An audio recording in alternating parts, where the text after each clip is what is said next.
Se você nos visita, nossa igreja, nós temos o costume de pregar expositivamente. Nós pegamos um livro da Bíblia, nós pregamos do primeiro capítulo, do primeiro versículo, até o último capítulo, o último versículo, pregando expositivamente, capítulo por capítulo, versículo por versículo.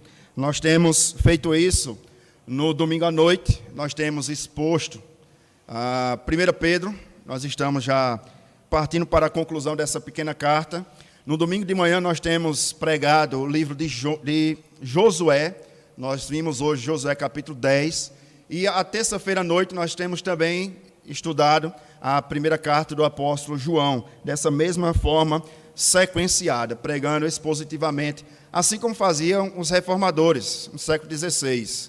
Eles afirmavam que a melhor forma de pregar a Bíblia é lectio continue, ou seja, leitura continuada da Bíblia. Nós pegamos um livro, do primeiro capítulo até o último capítulo, de maneira que nós pregamos tanto os textos fáceis como os difíceis. Esse é o dever e o papel do pregador. Não pregar somente aquilo que ele gosta de pregar, mas pregar todo com o desígnio de Deus para a igreja local. Dito isto, 1 Pedro capítulo 4, do versículo 1 ao versículo de número 11.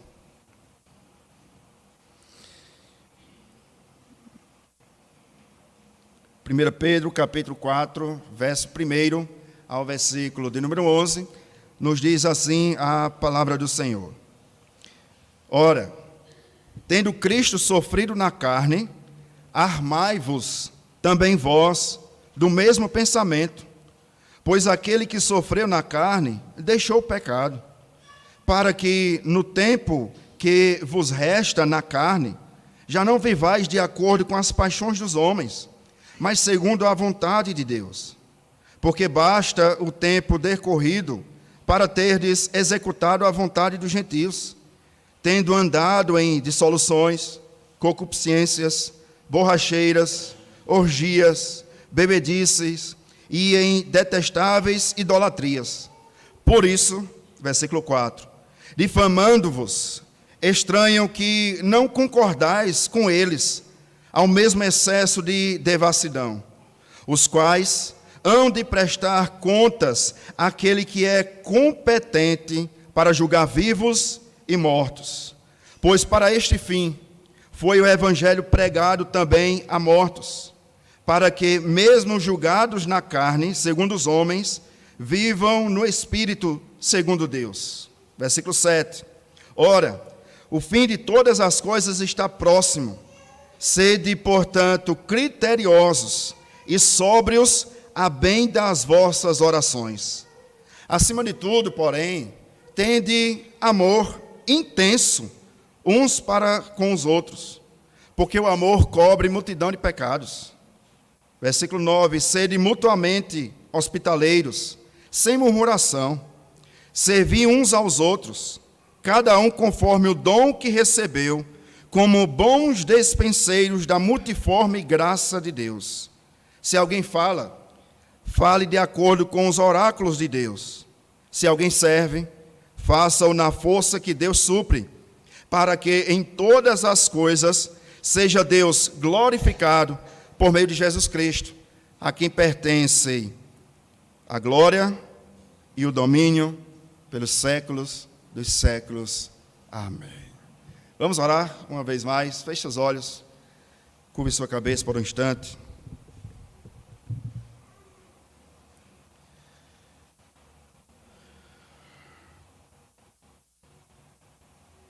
Ó Deus, só de falar esse nome o nosso coração se estremece, porque Tu és tão santo, tão puro de olhos que não pode contemplar a aparência do mal. Como nós somos gratos por Cristo Jesus, o autor e consumador da nossa fé. Porque se não for ao Senhor, Israel que o diga, se não for ao Senhor, os inimigos nos teriam devorados vivos. Mas a Tua misericórdia se renovou na manhã deste dia sobre nós. E as Tuas misericórdias são a causa de não sermos consumidos. Obrigado, Deus, por Tua palavra. Que experiência maravilhosa ouvirmos Deus falar conosco por meio da tua palavra. Fala conosco, Deus, uma vez mais. Que o teu nome seja glorificado acima de todo nome. É o que nós te pedimos. E por tudo nós te agradecemos. Em nome de Jesus. Amém. Você já parou para pensar o que Deus requer de nós? Perceba, quando nós começamos a nossa caminhada na vida cristã, nós oramos ao Senhor, buscando a vontade de Deus para as nossas vidas. E isso deve ser feito não somente no início da nossa caminhada cristã, mas até o final dela. Entretanto, meus irmãos e irmãs, nós encontramos na palavra do Senhor orientações, e a primeira delas que Pedro nos traz é que nós somos peregrinos e forasteiros. Nós estamos apenas de passagem em uma terra estranha, da qual nós não somos daqui. Nós encontramos encorajamento pelo apóstolo Pedro também, para que nós venhamos a abandonar as paixões da carne e a vivermos uma vida de busca pela santidade de Deus, santidade essa sem a qual ninguém verá o Senhor. Nós encontramos princípios valiosos nessa pequena carta escrita pelo apóstolo Pedro. E ele ensina para que nós venhamos a amarmos fraternalmente uns aos outros, com um amor intenso uns pelos outros, com um amor sem fingimento, sem falsidade, um amor que se coloque no lugar do outro, um amor que viva pelo sacrifício, pelo bem-estar do seu próximo, do seu semelhante, a bem daquilo que Jesus nos ensinou. Ele resumiu os mandamentos em apenas 2. Amarás ao Senhor teu Deus de todo o teu coração, com toda a tua alma, de toda a tua força, com todo o teu intelecto, e ame ao seu próximo como a ti mesmo. E nós vemos isso mais uma vez nessa perícope que nós acabamos de ler, nesses 11 versículos. Pedro nos exortando a andarmos em unidade, a sermos bons despenseiros da multiforme graça de Deus. E esse é o tema da nossa exposição desta noite, a multiforme graça de Deus. É isso que Pedro vai nos ensinar, para que nós possamos expandir a nossa vida de tal maneira que o nome do Senhor seja glorificado em nós e através de nós. Quando o apóstolo Paulo, por exemplo, escreve em 1 Coríntios capítulo 10, versículo 31, Paulo diz: quer comais, quer bebais, ou façais qualquer outra coisa, fazei tudo para a glória de Deus. E isso se encaixa perfeitamente o amor que nós devemos ter um para com o outro, o amor que nós devemos desejar e almejar. Tudo aquilo que nós fazemos deve ser para a glória de Deus e não para a nossa própria glória. Pedro está encaminhando-se para a conclusão dessa missiva, dessa carta. 5 capítulos apenas, mas que traz tanta profundidade, tantas lições valiosas para todos nós. E mais uma vez a minha oração é que nós possamos aprender lições e colocá-las em prática através dessa porção da palavra que nós acabamos de ler. Perceba, meus irmãos, o sofrimento cristão, ele é inerente na vida dos seguidores de Cristo Jesus. O próprio Cristo afirmou que no mundo tereis aflições, mas não ficou nas aflições. Tem de bom ânimo, eu venci o mundo. Pedro vai falar nesse capítulo 4 justamente sobre o sofrimento. Não somente sobre o sofrimento, mas Pedro vai tratar também sobre quem nós éramos, o que Cristo fez em nós e quem nós somos. E perceba como a forma magistral, Pedro vai trazer o exemplo de um cristão, como ele deve peregrinar sobre a face da terra. Olhe novamente os 2 primeiros versículos desse capítulo 4. Pedro começa dizendo o seguinte, capítulo 4, verso 1 e 2. Ora, tendo Cristo sofrido na carne, armai-vos também vós mesmos do mesmo pensamento. Pois aquele que sofreu na carne deixou o pecado, para que no tempo que vos resta na carne, não vivais de acordo com as paixões dos homens, mas segundo a vontade de Deus.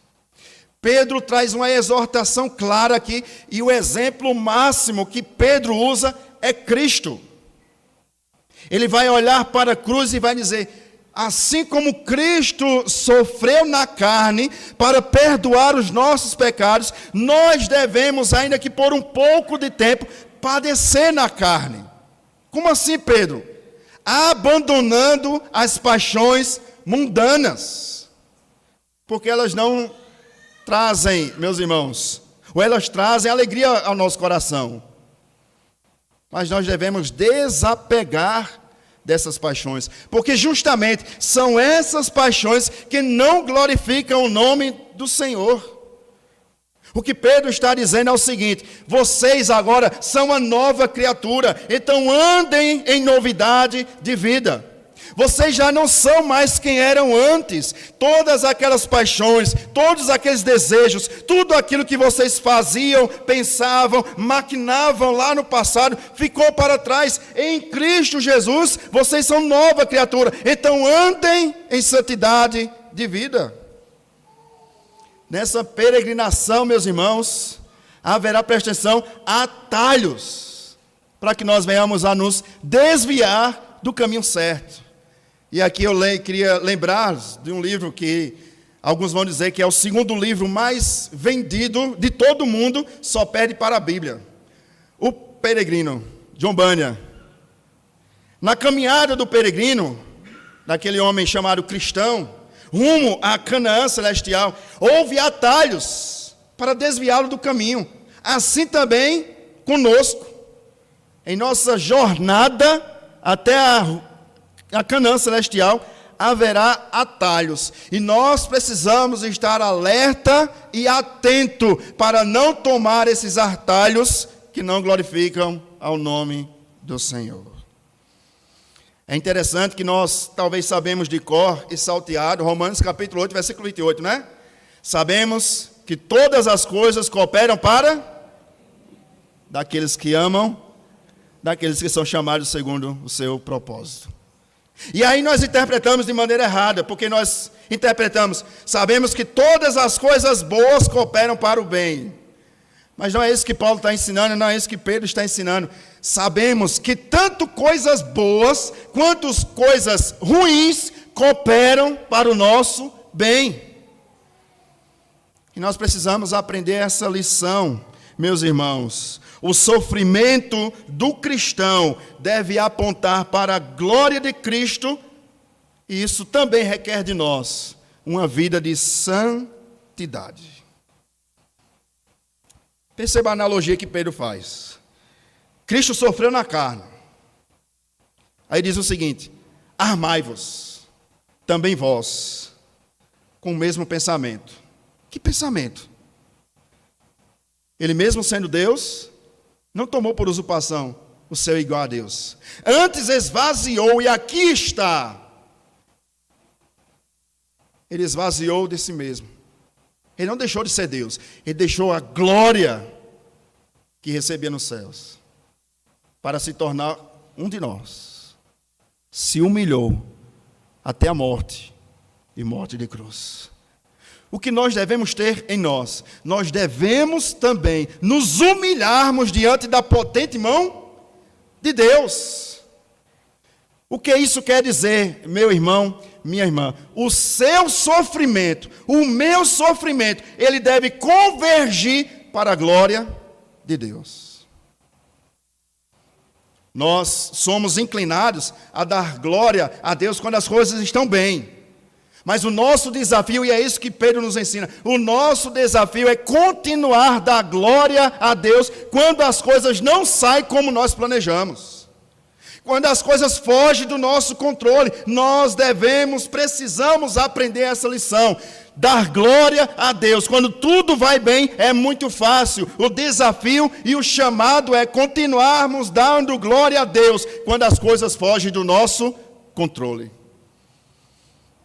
Eu vou lhe dar um motivo, porque você deve continuar a dar glória a Deus quando as coisas fogem do seu controle, porque elas estão no controle do nosso Deus. Todas as coisas cooperam para o bem daqueles que amam a Deus. Quer na abundância, quer na escassez, o nosso objetivo deve ser o mesmo: a glória de Deus. Qual é o ponto aqui, meus irmãos? E eu queria chamar a sua atenção. Preste atenção. É melhor sofrer do que viver no pecado.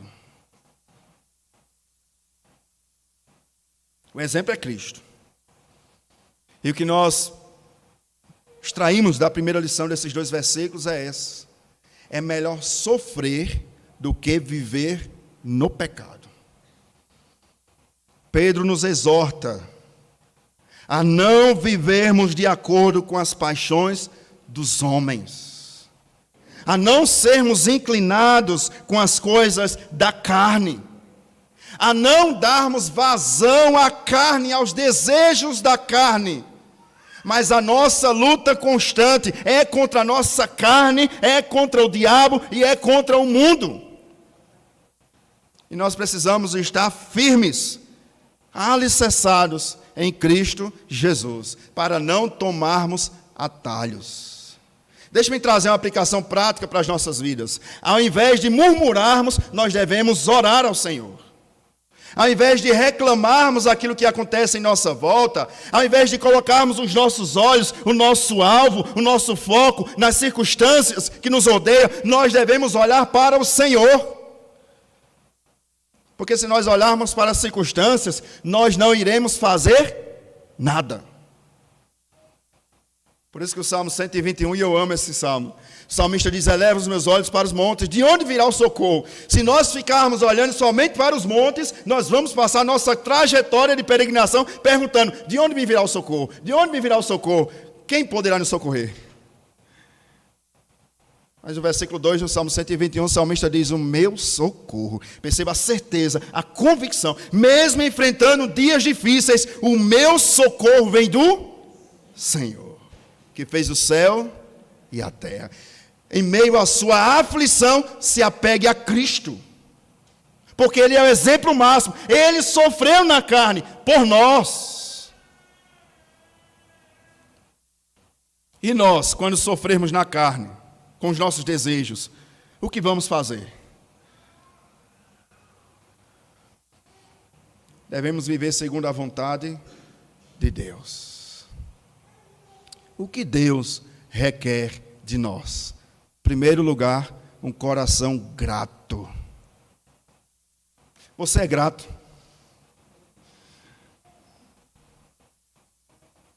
Pastor, está tudo dando certo. Louvado seja Deus. O desafio é: pastor, está dando tudo errado. Louvado seja Deus. Está aqui, pastor, diagnóstico: câncer. Louvado seja Deus. Pastor, que loucura o senhor está falando. É bíblico. Lembra de Jó? Perdeu os filhos, perdeu os bens. A mulher o rejeitou, mas não abandonou. Amaldiçoa esse teu Deus e morre. Os amigos culparam Jó de ter pecado. Qual foi a resposta de Jó? Bem sei que tudo podes, e nenhum dos teus planos podem ser frustrados. Mesmo nos dias maus, o chamado é para nós sermos imitadores de Cristo.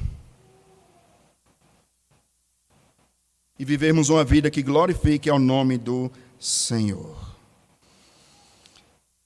Olha o que Pedro continua dizendo, versículo 3 ao versículo 6. Porque basta o tempo decorrido para teres executado a vontade dos gentios. O que Pedro está dizendo aqui? Basta aquele tempo antes que Cristo lhe alcançou. Dê uma pausa aqui. Faça uma reflexão rápida. Quem você era antes de Cristo lhe alcançar? É isso que Pedro está dizendo aqui. Basta aquele tempo em que vocês faziam a vontade dos gentios. Basta aquele tempo em que vocês também eram gentios. Aquele tempo já passou. É isso que Pedro está dizendo. Olhe para trás. Por vezes, meus irmãos, na caminhada cristã, nós iremos precisar de um retrovisor. Não para fixarmos os nossos olhos no retrovisor. Ninguém dirige um veículo observando totalmente o retrovisor para aquilo que está à sua traseira. Não. Mas por vezes nós precisamos de um retrovisor para vermos quem nós éramos. E colocarmos o nosso pé no chão. Quem era você? Quem éramos nós? Aquele tempo passou. Basta o tempo decorrido para executares a vontade dos gentios. E agora, Pedro? Ele continua dizendo, versículo 3.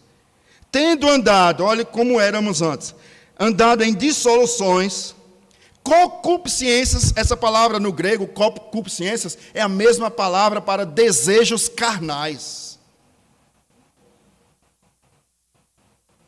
Borracheiras, orgias, bebedices e em detestáveis idolatrias. Você se encaixa nessa lista aqui? Eu era isso aqui, pastor. Pedro não me conheceu não, mas eu estou encaixado aqui. Eu fazia isso aqui. Esse era o meu prazer. Quem éramos nós? Por isso, diz Pedro, versículo 4. Difamando-vos, estranham que não concorrais com eles ao mesmo excesso de devassidão. Eu não sei se aconteceu com você. Quando Cristo lhe alcançou e você deixou aqueles desejos de outrora, se alguns amigos, entre aspas, à sua volta, lhe abandonaram. Ou acharam estranho, né? Rapaz, fulano não vem mais. Fulana não faz mais isso. Só quer ser santa. Acham estranho. É o que Pedro está dizendo aqui. Esses mesmos gentios que andavam com vocês quando vocês eram gentios, hoje acham vocês estranhos, porque vocês não participam com eles das mesmas coisas que participavam antes. Andando em novidade de vida. Eles acham estranho. Mas eles se esquecem de que o tempo está próximo. Olha o que Pedro diz. Versículo 5. Os quais, esses mesmos que acham estranho, hão de prestar contas àquele que é competente para julgar vivos e mortos. Estão lembrados de Apocalipse capítulo 20? O grande trono branco. Todos estaremos lá para prestar contas a Deus das nossas vidas. Todos. Ninguém vai escapar desse julgamento. Ninguém. Entretanto, para nós, temos a esperança de que nenhuma condenação há para aqueles que estão em Cristo. É o exemplo. É o nosso alvo. É o nosso objetivo. As pessoas podem estranhar o nosso desejo, que não é mais como outrora, porque o nosso desejo hoje não é o nosso bem-estar, é a glória de Deus. E nós não podemos nos esquecer, meus irmãos e irmãs. Nós estamos peregrinando, mas um dia também estaremos diante do trono de Deus. Os livros serão abertos. E lembra que João diz, outro livro foi aberto. O livro da vida. Essa é a garantia dos peregrinos e forasteiros. Essa é a garantia dos cristãos. Mesmo enfrentando sofrimento na trajetória, a chegada será certa. Porque nós não estamos sozinhos. Cristo prometeu, eis que estou convosco todos os dias. Até a consumação dos séculos. Sabe o que isso quer dizer, meu irmão? Quando você está bem, Jesus está lá. Quando as coisas estão dando certo, não se esqueçam, Jesus está lá. E aí quando dá certo, a gente até oferece culto de gratidão, né? Mas quando as coisas não derem certo, saiba, Jesus está lá. O profeta Isaías nos garante isso. Boca do Senhor, Isaías diz o seguinte: não temas, porque eu sou contigo. Não te assombres, porque eu sou o teu Deus. Eu te sustento e te levanto com a destra da minha justiça. Sabe por que nós estamos aqui, meu irmão? Por causa dele. Você está respirando? Agradeça a Ele. Você está enfrentando lutas? Agradeça a Ele. Porque as lutas vêm para moldar o nosso caráter, para fazer com que nós venhamos a lembrar. Eu queria lembrar você nessa noite. Nada depende de você. Tudo depende de Deus. Isso é maravilhoso. John Piper diz o seguinte: Deus é mais glorificado em nós quando nós somos mais satisfeitos nele. Na luta ou na bonança, seja satisfeito em Deus. Porque mesmo sofrendo, derramando lágrimas, Ele não lhe abandonou. Os amigos podem falhar. Os amigos podem achar estranho o seu comportamento e lhe abandonar. Mas Jesus continua conosco.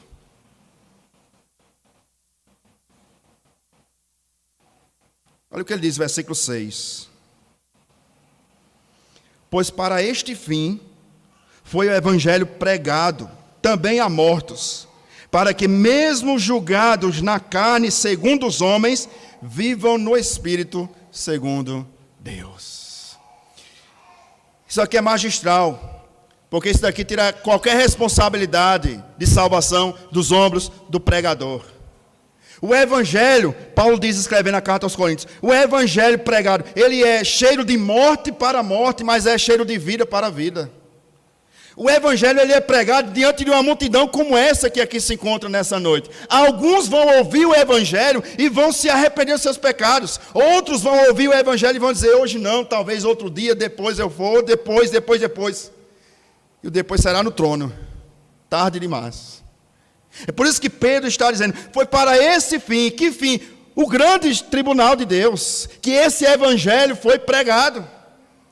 O que Pedro está dizendo aqui, meus irmãos, preste atenção, nós somos indesculpáveis diante de Deus. Ah, eu não sabia, ninguém me alertou, eu não ouvi, e Deus dirá abertamente, apartai-vos de mim, malditos, vós que praticais a iniquidade. Porque você ouviu. Somos indesculpáveis. O que isso quer dizer na prática? A segunda aplicação para as nossas vidas. Se você vive na prática do pecado, no lamaçal do pecado, você é indesculpável.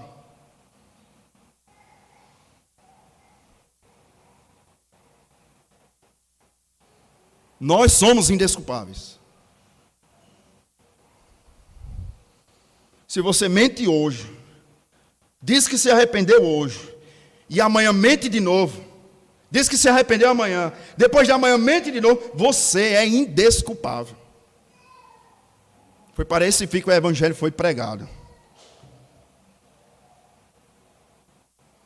Por isso que nós devemos andar em novidade de vida, porque somos indesculpáveis. Nós sabemos qual é a vontade de Deus para as nossas vidas, a nossa santificação. Nós sabemos qual é o caminho da peregrinação até a Nova Jerusalém. É Cristo. Eu sou o caminho, a verdade e a vida. Fora de Cristo não há caminho, não há salvação, não há libertação, não há caminho para os céus. Nós sabemos o caminho, nós sabemos qual é a vontade de Deus, nós sabemos o que Deus requer de nós. Por isso, abandone hoje o seu pecado. Arrependa-se dos seus caminhos e volte para o caminho certo. Arrependa-se dos desvios que você tomou na trajetória e volte para o caminho certo. Martin Luther King afirmou o seguinte: eu não sou quem eu gostaria de ser. Eu não sou quem eu poderia ser. Eu não sou quem eu deveria ser, mas de uma coisa eu sei, eu não sou quem eu era antes. Isso é maravilhoso, né? Nós não chegamos à perfeição, nós não somos o que nós deveríamos ser, mais santos, não é? Porque pecamos todos os dias. Nós não somos o que nós poderíamos ser, porque nós somos fracos, murmuramos na caminhada, não é? Por vezes nós reclamamos, Senhor, está apertado o caminho, está espinhoso o caminho. Mas de uma coisa eu sei, e eu espero que essa seja a sua afirmação nessa noite: eu não sou tudo isso, Mas de uma coisa eu sei, eu não sou quem eu era antes. Eu sou uma nova criatura. Antes de agradarmos a carne, nós devemos agradar a Deus. Fomos alcançados do império das trevas. E por isso nós somos estranhos para esse mundo.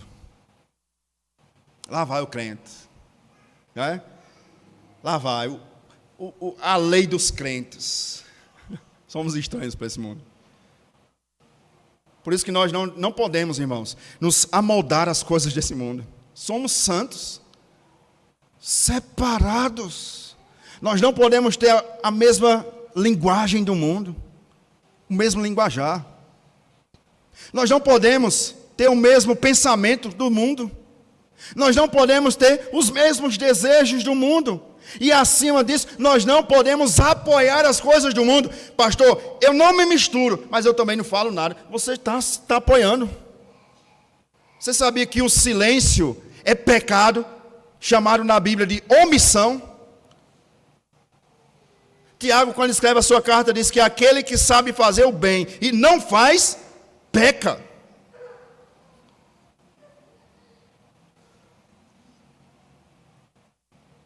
Agora Pedro vai nos exortar, 3 exortações, como nós devemos caminhar na trajetória cristã. 3 exortações. Primeira delas, olha o que diz o versículo de número 7. Ora, o fim de todas as coisas está próximo. Você já ouviu isso? Jesus está voltando. E não é a primeira vez que Pedro diz isso. O fim de todas as coisas está próximo. Meu irmão, minha irmã, permita-me abrir um parênteses na mensagem. Não se apegue às coisas deste mundo. Tudo vai passar. Pastor Hernandes Dias Lopes diz o seguinte: há pessoas que amam coisas e que usam pessoas. É triste, né? Mas é a realidade. Pessoas que amam coisas, meu carro, minha casa, e usam pessoas. É triste, mas é verdadeiro. Não se apegue às coisas desse mundo. Seu carro vai passar. Sua casa vai passar. Eu não estou dizendo com isso que agora você não vai galgar maiores estágios do seu estudo, por exemplo, no seu trabalho. Não. Se esforce para dar o melhor à sua família. Mas não coloque o seu coração nas riquezas, nas posses. O fim de todas as coisas está próximo. Você sabia disso? Sim ou não? Você é indesculpável. Ele virá como um ladrão, sem avisar. Nós não sabemos o dia nem a hora, mas sabemos que ele virá. O fim de todas as coisas está próximo. Como nós devemos nos portar como peregrinos e forasteiros?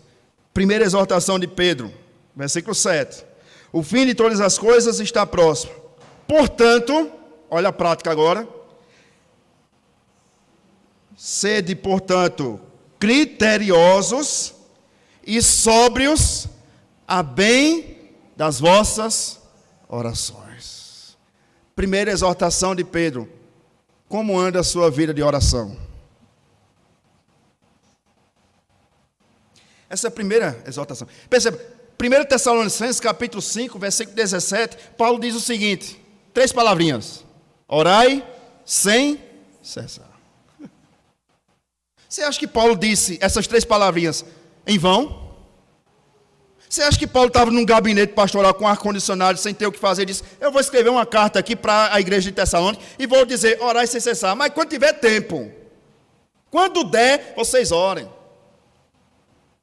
Quando tiver oportunidade, olha, Eu sei que a agenda de vocês, o dia a dia é corrido. 24 horas num dia parece que é pouco. Quando vocês tiverem oportunidade, quem sabe nas férias, quem sabe num feriado, ou numa folga, orem quando der. Mas se não der, Deus sabe, né? Nessa, desculpa. Pastor, hoje eu não fui no culto não, mas Deus sabe. E você não fica com medo disso não. Você não teme não. Porque Deus sabe. Primeira exortação de Pedro. Na caminhada de peregrinação, nós devemos ser criteriosos e sóbrios em nossas orações. Nós olhamos o cenário atual e nós vemos guerra, fome, pestes, terremotos. A natureza geme para a manifestação dos filhos de Deus. A natureza aponta para a volta de Cristo. E como nós estamos? A bem da verdade, nós estamos como o hino nacional, deitados em berço esplêndido. Está tudo tranquilo. Não está. Pastor, eu estou tão bem, pastor. Meu celeiro está abastado. As contas estão pagas. Meus filhos estão matriculados numa boa escola. Está tudo bem. E a sua vida de oração? O mesmo autor de O Peregrino, John Bunyan, foi preso. Não por causa de um assalto, de um assassinato. Ele foi preso porque naquele período era proibido pregar o evangelho sem autorização da Igreja Apostólica Romana. John Bunyan era crente, cumprindo o mandamento do Senhor, a ordem do Senhor, ir por todo mundo e pregar o evangelho. Só que John Bunyan não era católico apostólico romano, não tinha liberação da igreja para pregar. O que John Bunyan fez? Pegou um caixote desses que nós temos de tomate, colocou em praça pública, subiu no caixote e começou a pregar o evangelho. Os soldados o interrogaram: onde está a sua liberação para pregar? Ele disse: eu não tenho. Minha liberação está aqui. Ir de pregar o evangelho. Prenderam John Bunyan. Conta os historiadores. Uma de suas filhas, 12 anos de idade, deficiente visual. Ele estava preso na prisão. E da prisão, uma janela muito pequena com as grades, ele observava aquela janela. Sabe quem ele via lá embaixo? A sua única filha, a sua filha, 12 anos de idade, pedindo esmolas na rua, de frente à cadeia. A mãe já havia morrido, falecido. Filhos pequenos ao lado daquela adolescente de 12 anos, ela pedindo esmolas para comprar pão para aqueles irmãos. E o soldado pergunta, olhando para John Bunyan, aquela cena: o pai preso por pregar o evangelho, olhando lá embaixo, os seus filhos a mendigar pão. E o soldado pergunta: negue Cristo, pare de pregar o evangelho e nós vamos soltar você ainda hoje. E você vai para casa e vai alimentar os seus filhos. Sabe o que John Bunyan fez? Eu não posso deixar de anunciar o evangelho de Cristo Jesus. E aquele homem orava dentro da prisão. E sabe qual era a oração de John Bunyan? Oh Deus, traz convicção de salvação para os meus filhos. E nós? Como está a sua vida de oração? Com que frequência você ora pelos seus filhos? Netos? Pelo seu casamento? Com que frequência você ora pelo seu cônjuge? Com que frequência nós oramos pelos nossos irmãos? Perceba, meus irmãos, de nada adianta ganharmos o mundo inteiro. De nada adianta sermos aplaudidos pelo mundo inteiro, se a nossa vida de oração é raquítica. Se nós não oramos, ou quando oramos, oramos pouco. Ou quando oramos pouco, pedimos por nós mesmos. Para esbanjardes, como diz Tiago, em vossos próprios deleites. Essa é uma exortação para todos nós. Nós precisamos ser criteriosos e sóbrios em nossas orações. Você não vai vencer, meus irmãos, com a força do seu braço, mas é com seus joelhos dobrados.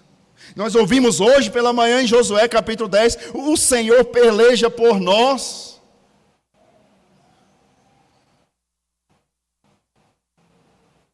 Aqueles que estão seguindo conosco desde o início, Josué capítulo 1, não sei se vocês perceberam, todas as vezes que Josué tomou uma decisão precipitada, sem orar ao Senhor, é derrota na certa. É vergonha. Lembra de Ai? A cidade é pequena, nem precisa mandar todo o povo. Foi envergonhado, 36 homens perderam a sua vida, por causa do pecado de Acã. Josué capítulo 7. O que Josué fez? Buscou ao Senhor. Deus disse, há pecado no meio do povo. Trate primeiro com o pecado do povo, depois vá para a guerra. Isso é válido para nós. Como está a sua vida de oração? Nós precisamos tratar, meus irmãos, diariamente. Pastor, não é fácil. Meus irmãos, não é fácil para ninguém. Mas nós não podemos nos esquecer de orar. Lembra quando Jesus estava no Getsemane, sendo provado por Deus Pai? Ele orou 3 vezes. Pai, se possível, afaste de mim esse cálice. Na primeira vez, ele volta e ele encontra os discípulos mais chegados, Pedro, Tiago e João, dormindo. Qual é a exortação de Cristo? Tenha vergonha. Não. Vocês não puderam nem orar 1 hora comigo. Orai, porque o espírito está pronto, mas a carne é fraca. Jesus volta para a oração. Depois retorna e vê os discípulos dormindo. Repete as mesmas palavras. Orai, porque o espírito está pronto, mas a carne é fraca. Jesus volta para a oração. Pela 3ª vez ele volta e encontra os discípulos dormindo. Nós, não é? Mas Jesus não exorta mais. A palavra de Jesus é, basta.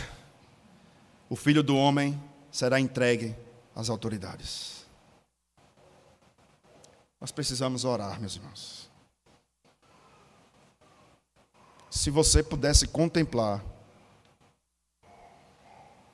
aquilo que o inimigo tem investido para tentar destruir a sua família, os seus filhos, a comunhão no seio da igreja local, talvez nós oraríamos mais. O diabo quer destruir os seus filhos, meu irmão. Basta você ver o currículo das escolas, o currículo dos governantes. Eu não estou falando aqui de governo A, B, C, dos governantes. Veja os currículos. Veja a ideologia de gênero entrando sorrateiramente nos seus filhos.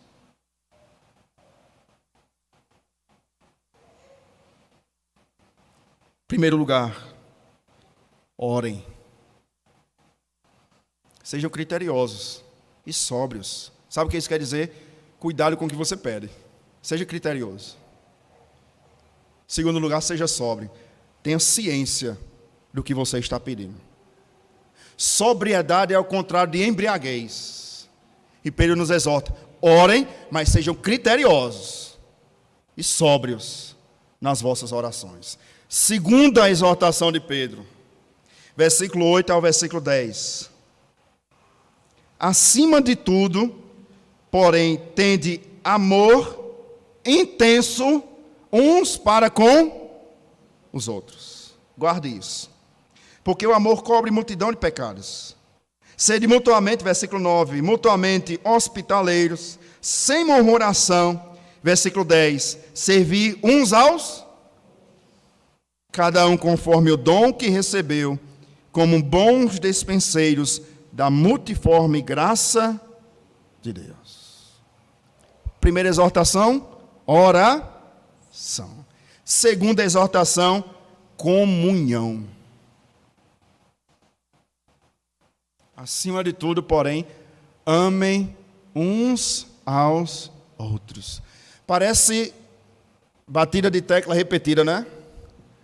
que ultimamente o que nós vemos tratando sobre o amor, sobre a unidade, sobre a comunhão, e não é culpa minha, reclamo com Pedro, e com Josué, domingo pela manhã, e com João, 1 João, terça-feira à noite. Mais uma vez, e eu preciso repetir a mesma coisa. Evangelho é repetição. Nós aprendemos de Cristo e repetimos uns aos outros. Nós precisamos ter comunhão uns com os outros. Afinal de contas, nós estamos caminhando no mesmo caminho, rumo ao mesmo objetivo. Imagine a cena, presta atenção. 2 crentes bicudos no céu.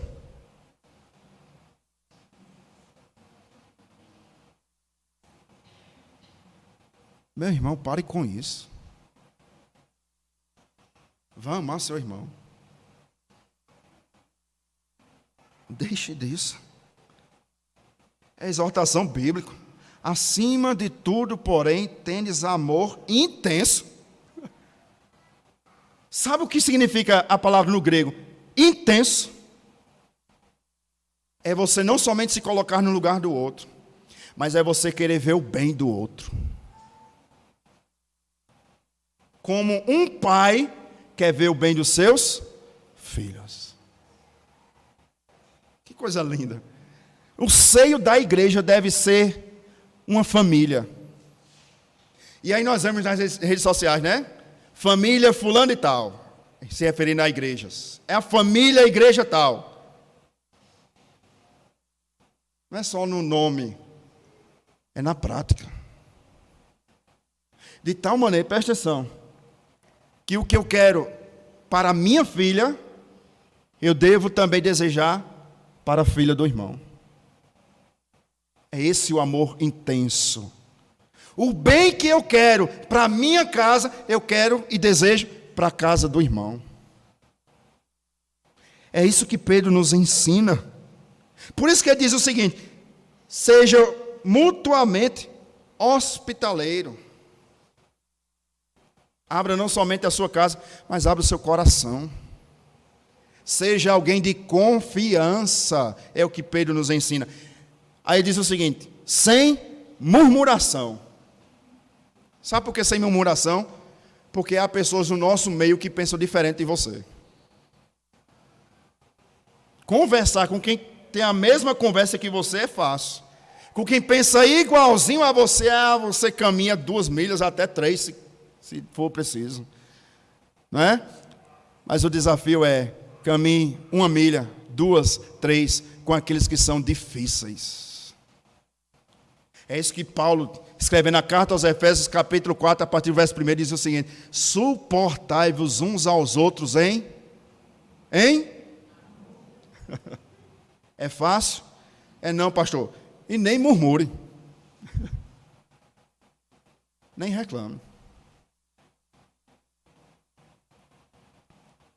Aí ele fecha da seguinte maneira, versículo 10. Não somente amor, não somente sendo hospitaleiro, versículo 10, vamos ler todos juntos. Servir.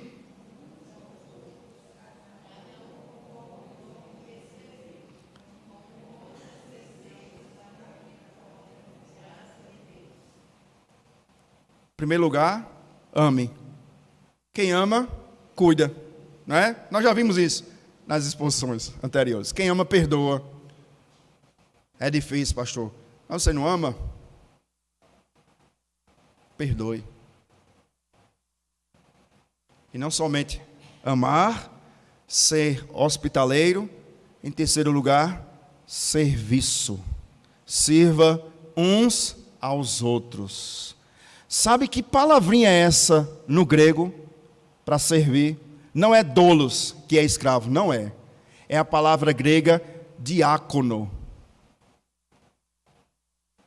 Sabe o que Pedro está dizendo? Sejam diácono uns.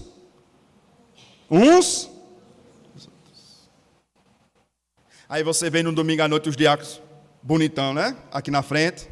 Aí você diz: que coisa bela, o diácono é só aquilo. Vai conversar com o diácono para você ver. Meus irmãos, isso daqui é um amor na prática. Amem uns aos outros. De que maneira? Sendo diácono um dos outros. Servindo uns aos outros. Abra a sua Bíblia, deixa aberto 1 Pedro, por gentileza. Abra comigo no Evangelho de João, capítulo de número 13. Volta um pouquinho sua Bíblia. Evangelho de João, escrito pelo apóstolo João. Nós já pregamos também todo esse evangelho. Está lá na playlist do canal da Quarta Igreja no YouTube. 28 mensagens foi Apocalipse. Um pouquinho mais. João, capítulo 13. Versículo 34 e o versículo 35.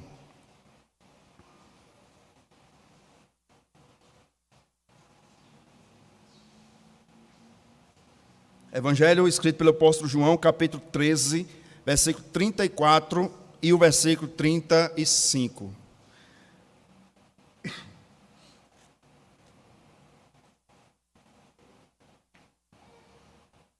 Vamos ler todos juntos? A uma só voz, os dois versículos, 34 e 35. Um novo mandamento vos dou.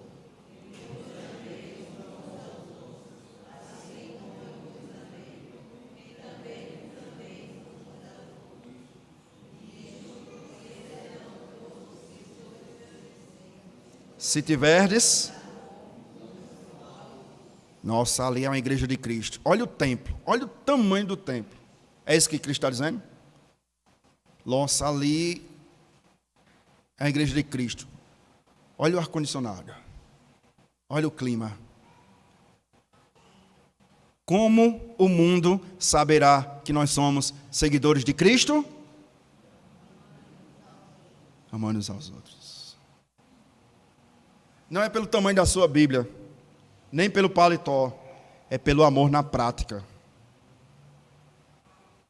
Pode ser pastor, se não ama os irmãos, não é seguidor de Cristo, é falso profeta.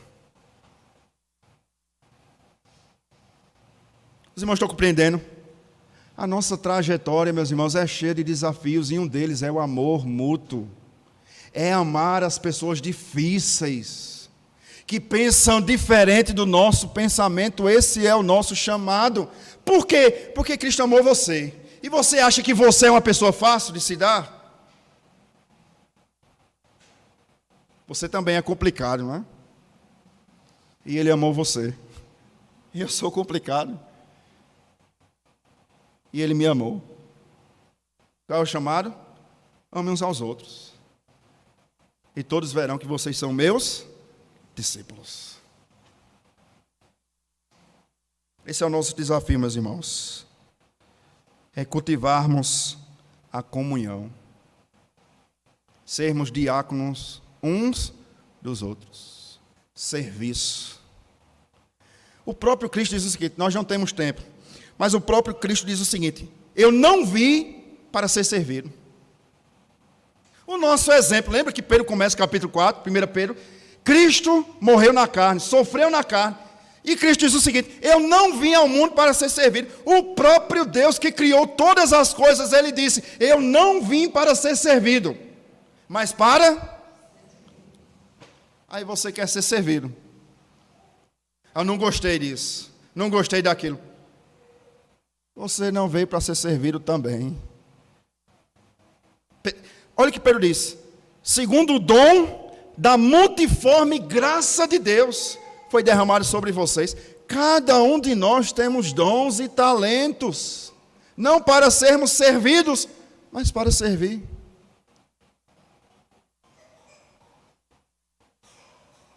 Você está aqui, meu irmão, minha irmã, para servir. Eu estou aqui para servir. Olha que coisa maravilhosa, magistral. Eu estou partindo para a conclusão. Mas entenda nessa noite. Alguém serve você para que você sirva a outra pessoa.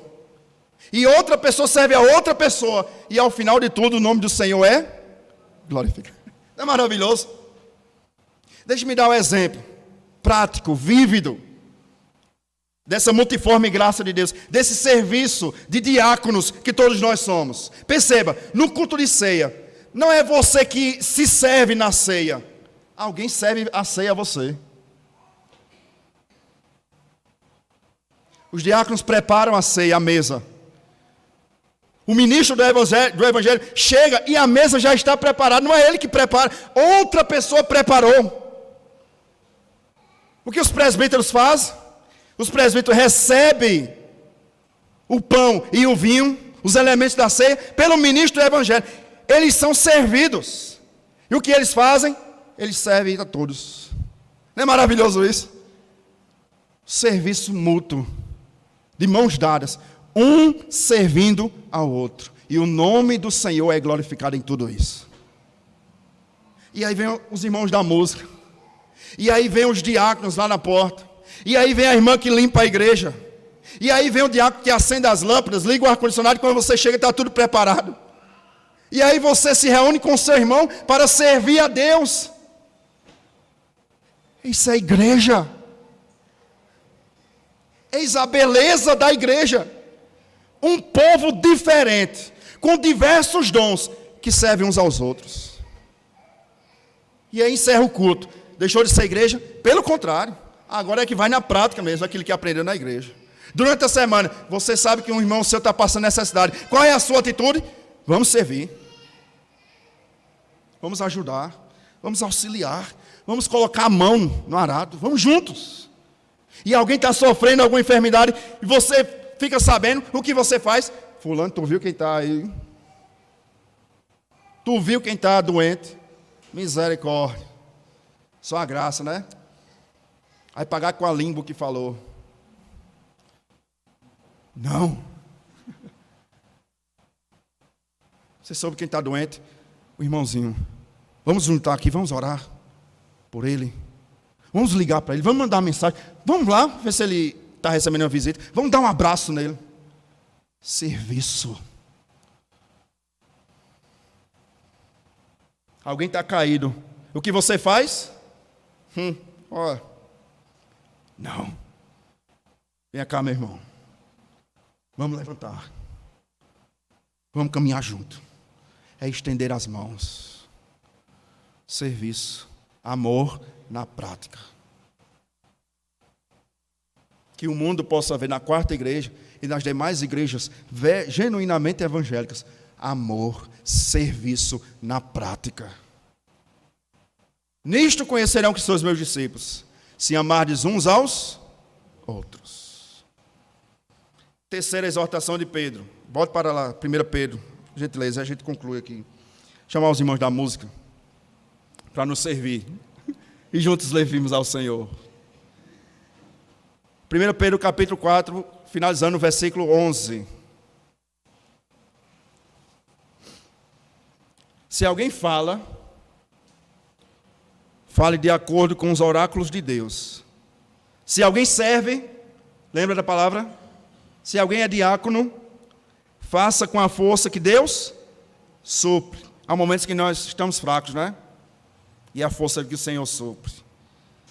Para que em todas as coisas, e essa é a terceira exortação de Pedro, seja Deus glorificado,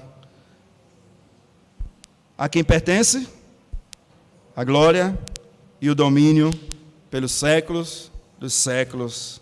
Amém. Eis a finalidade da comunhão. Eis a finalidade do amor mútuo. Eis a finalidade do serviço. Meus irmãos, você e eu precisamos entender o seguinte: nós não servimos, presta atenção, para sermos vistos. Se você serve para ser visto, você não serve para o serviço. Talvez você não parou para perceber, mas há tanto serviço por detrás dessa cortina que nós chamamos de púlpito.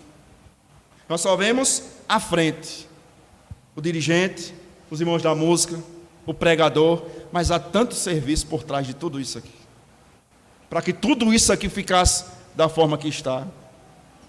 Desde o conselho da igreja, nas deliberações, nas decisões, passando por cada sociedade interna, pela junta diaconal, pelo departamento infantil, há tanto serviço Mas sabe de uma coisa? Tudo isso não é para que você seja visto. É para que Deus seja glorificado. Se uma parede está pintada, quem foi que pintou? Bota ali a foto. Não, não. Quem disse? Tudo é para Deus. Para a glória de Deus. Uma vassoura, presta atenção. Uma vassoura que você pega para apanhar o lixo, deve ser para a glória de Deus. Essa é a finalidade da oração, da comunhão e do serviço. E ao final de tudo, meus irmãos, essa é a finalidade das nossas vidas. Fim principal do homem, glória de Deus. A glória de Deus. E eis o motivo de nós estarmos aqui nessa noite. É para a glória de Deus. Pastor, eu não entendo o porquê eu estou sofrendo. Eu vou lhe dizer.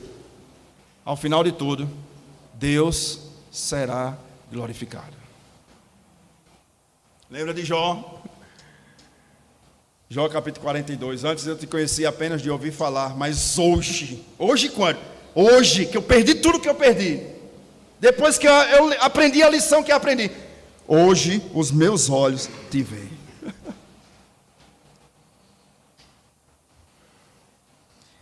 Na alegria ou na dor, seja o Senhor glorificado em nós.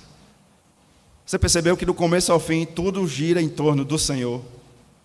Versículo 1, capítulo 4, Cristo sofreu na carne. O versículo 11, em todas as coisas, seja Deus glorificado através de Cristo Jesus. É por meio dele que nós alcançamos a graça. E aí eu queria repetir, para nós concluirmos, a frase de Martin Luther King. Eu não sou quem eu gostaria de ser. Eu não sou quem eu poderia ser. Eu não sou quem eu deveria ser, mas graças a Deus eu não sou quem eu era antes. Tudo gira em torno de Cristo Jesus. Fomos libertos do pecado e vivemos para a glória de Deus. Duas palavras. Sabe o que tudo isso pode ser resumido? Duas palavras. Maravilhosa graça.